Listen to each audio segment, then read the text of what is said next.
Ẹ kú dédé àsìkò yìí. Orúkọ tèmi ni olùkọ́ Akínlábí. Ní èní, a ó máa ṣe àgbéyẹ̀wò bí a ṣe ń yán. Today we are going to be discussing about what are the causes of yawning and how can yawning be contagious. Ní títẹ̀síwájú, tí èèyàn bá yán ní ẹ̀gbẹ́ wa, a máa ṣe àkíyèsí wípé àwa náà a máa ṣe bí a pé a fẹ́ yán. Ìdí ni wípé ní inú ọpọlọ wa a ní àwọn nǹkan tí wà ń pè ní mirror neurons. Àwọn mirror neurons yìí náà máa ń ṣe jẹ́ kí á dé bí a fẹ́ yán, àbí tí èèyàn bá rẹ́rìn lẹ́gbẹ̀ẹ́ wa á ṣe bí àwọn náà fẹ́ rẹ́rìn.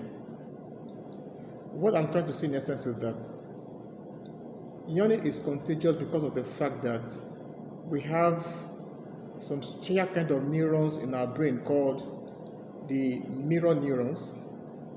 These mirror neurons are activated when someone yawns around us or someone laughs around us. They are triggered and we feel like yawning.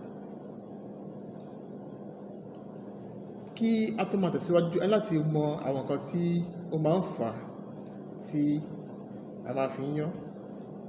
Alákọ̀ọ́kọ́, ó máa ń jẹ́ kí a ṣe ìtura tí a bá ti ṣiṣẹ́ tó ti pẹ́ láti jẹ́ kó tù wá lára. Ẹlẹ́ẹ̀kejì, ó máa ń ṣe ìwọ̀ntúnwọ̀nsí iye oxygen àti carbon dioxide tó wà ní inú ara. What I'm saying in essence is that the causes of yawning includes the need for us to relieve stress and also to balance the oxygen carbon dioxide content in our body system,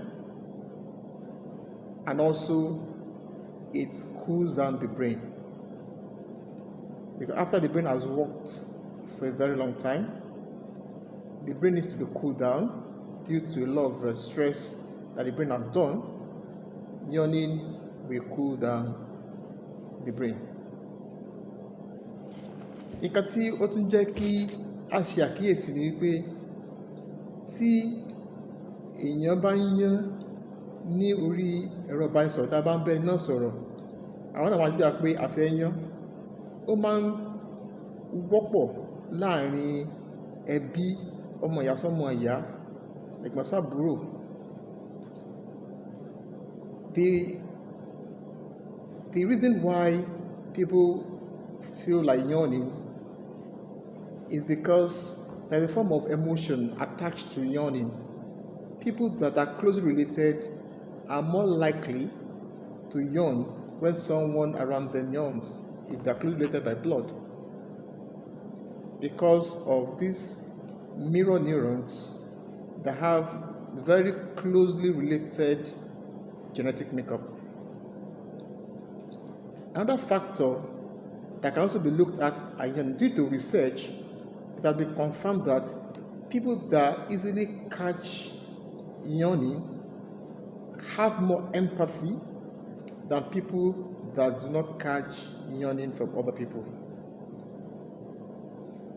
Bí a ṣe ní àánú lójú tó, ó tún máa ń ṣe okùnfà bí a ṣe lè máa yán tí èèyàn bá yán ní ẹ̀gbẹ́ wa. Níbi ni a máa fi àdàgbà ètò ìní sí.